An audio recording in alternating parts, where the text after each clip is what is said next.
Here at Logos, we've designed a brand new learning experience called Logos Mobile Education. We've flown in world-renowned professors to teach on their areas of expertise and to share with you their passion for ministry. Their lectures are searchable.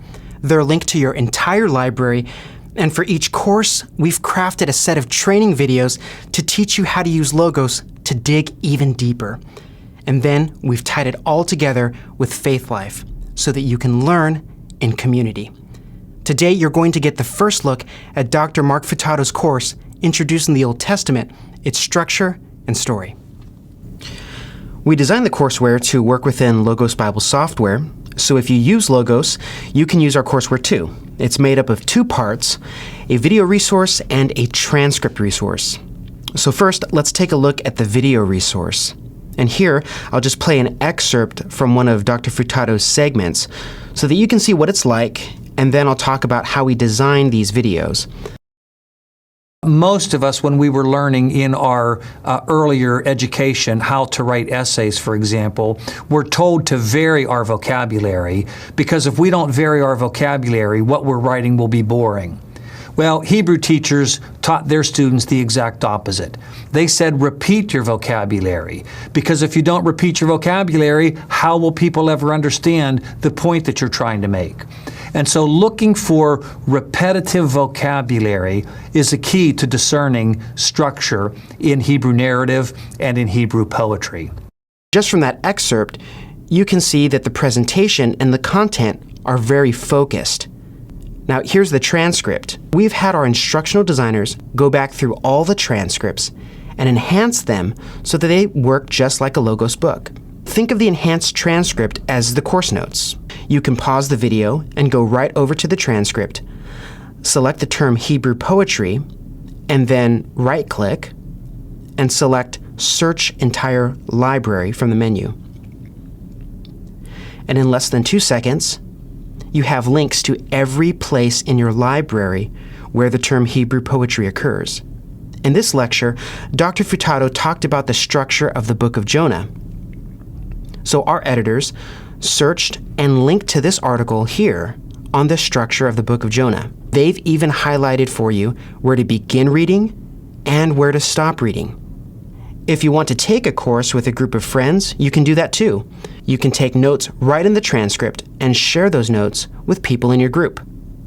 You can see their comments and questions and even respond right within Logos. Now, our courseware wouldn't be complete unless we showed you how to use Logos Bible software. We've commissioned several experts in the software who also have knowledge of the biblical and theological domains to produce 10 tutorial videos specific to each course. So I'm going to play 2 excerpts from this tutorial. The first part deals with the operation of the Wordless Tool. Now, because I only want to include the words in Jonah's prayers, I'm going to add my words by selecting the Bible text. So let's move this empty word list out of the way and select the words in Jonah's prayer. Now, I can go back to the Add menu and choose Add Words from Selected Text. So now I have a list of all the Hebrew words that are used in Jonah's grateful prayer. So now let's jump over here and I'll play for you another excerpt from the tutorial video. In this section, Mark Barnes has taken the text from Jonah's angry prayer and put that into a word list. He's taken the text from Jonah's grateful prayer and put that into a word list. And he's combined these two into one list, and now he's going to make some observations about the words that occur most frequently. He's going to draw from Dr. Furtado's lecture content from the previous video and even develop the content into a teaching point. Dr. Furtado suggested that when we compare these two prayers together, we might come away thinking that the grateful prayer sounds very hypocritical and self-righteous, and I think he's right. But I also think that's even clearer when we have this word list in front of us. Have you noticed what word Jonah uses more than any other in these two prayers?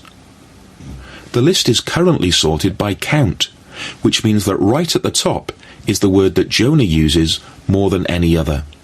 24 times in these two prayers he says the word I. Dr. Futato pointed out that in the grateful prayer, Jonah is thankful for the one sinner who was saved. That's himself, of course. But that in the angry prayer, he can't bring himself to be thankful for the 120,000 repentant sinners whom God has saved. So when we compare these two lists, we find that the grateful prayer is just as much about Jonah as his angry prayer. And that suggests that Jonah is not just being self-righteous, but he's also being incredibly self-centered. So you can see how he weaves together the operation of the software along with the application of the professor's content. You not only learn about the software, but you learn how to do theology with Logos. Get the training you need right where you are and order Logos Mobile Education today.